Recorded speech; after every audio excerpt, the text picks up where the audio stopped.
लगता हूँ कि काफ़ी समय से यहाँ पर सरकार के साथ लड़ाई चल रही है और यहाँ पे वार्ता भी होती है। उसके बाद यहाँ पर फिर अब मैं आपके चैनल के माध्यम से सरकार और प्रबंधन को चेता देना चाहता हूँ। अब टुकड़ों में जो दिया जाता था हम मानते थे, क्योंकि एचआरटीसी हमारी माँ है और हम भी ये नहीं चाहते थे कि एचआरटीसी हमारी वजह से हिमाचल प्रदेश की जनता को कोई असुविधा हो, क्योंकि एचआरटीसी हिमाचल प्रदेश की लाइफलाइन मानी जाती है। लेकिन अब हम भी मजबूर हैं। मैं प्रदेश की जनता से भी गुहार लगाना चाहूँगा कि वो भी हमें ना कोसें, वो सरकार और प्रबंधन को कोसें। अब आर पार की लड़ाई, अब आपके चैनल के माध्यम से जो मरता है, जो डूबने लगा है, वो डूबता हुआ क्या नहीं करता। तो अब हम आर पार की लड़ाई लड़ेंगे, सिर्फ एक बार लड़ाई लड़ेंगे, या तो मरे या तो जिए। और आर पार की लड़ाई होकर रहेगी। पूरे हमारे ड्यूज सरकार जैसे औरों को और डिपार्टमेंट में सैलरी मिलती है और डिपार्टमेंट में ड्यूज मिलते हैं, वैसे हमें भी सरकार दे, हम प्रबंधन से नहीं लेंगे। अगर 24 तक मांगे नहीं मानी जाती है तो क्या यहाँ पर काम बंद किया जाएगा, क्या रहेगा? अगर 24 तारीख को हिमाचल पथ परिवहन निगम और सरकार ने, मैं सरकार को ही कहूँगा, मैं माननीय मुख्यमंत्री जी से ही रिक्वेस्ट करना चाहूँगा कि 24 तक जो हमारी बात है कि जो हमारे देय वित्तीय लाभ है उसकी सारी जिम्मेवारी सरकार ले, अन्यथा हम गाड़ियां चलाना बंद कर देंगे। हम गाड़ियां क्यों चलाएं जब हमें सैलरी नहीं मिलती, जब हमें ओवर टाइम नाइट नहीं मिलता।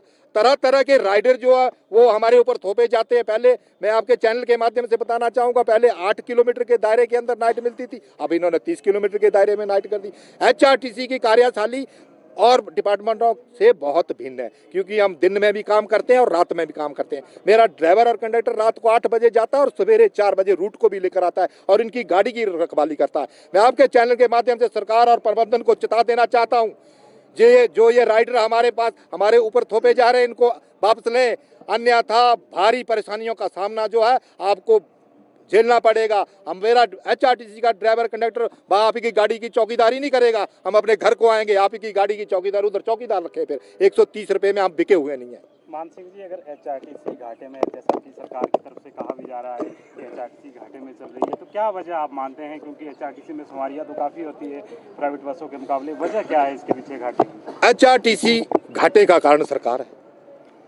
एचआरटीसी में आपको बता दूं, पूरे हिमाचल प्रदेश में जहां पक्षी नहीं जाता वहां एचआरटीसी की गाड़ियां जाती हैं। जैसे कि पगोग रूट ले लो, जैसे आप झंझीड़ी रूट ले लो, प्राइवेट तो जाता नहीं है। मैं चंबा की बात करूंगा, आप बजराड़ू ले लो। मैं चंबा की बात करूंगा, उधर ऊपर भरमौर की ओर प्राइवेट गाड़ी कोई नहीं चलती। प्राइवेट बसें फायदे में इस कारण है। मैं आपके चैनल के माध्यम से सरकार को और प्रबंधन को ये बता देना चाहता हूँ कि प्राइवेट बसें पक्के पक्के में जाएंगी, पक्के पक्के में रूट है इनके, उस गाड़ी की लाइफ भी ज़्यादा होगी।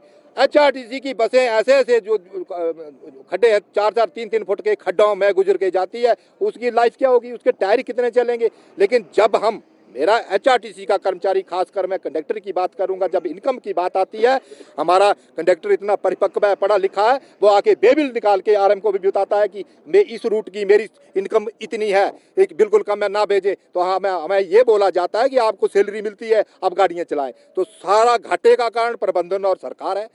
जिस तरीके से गाड़ी चलाने को बोलते हैं उस तरीके से हम गाड़ी चलाते हैं।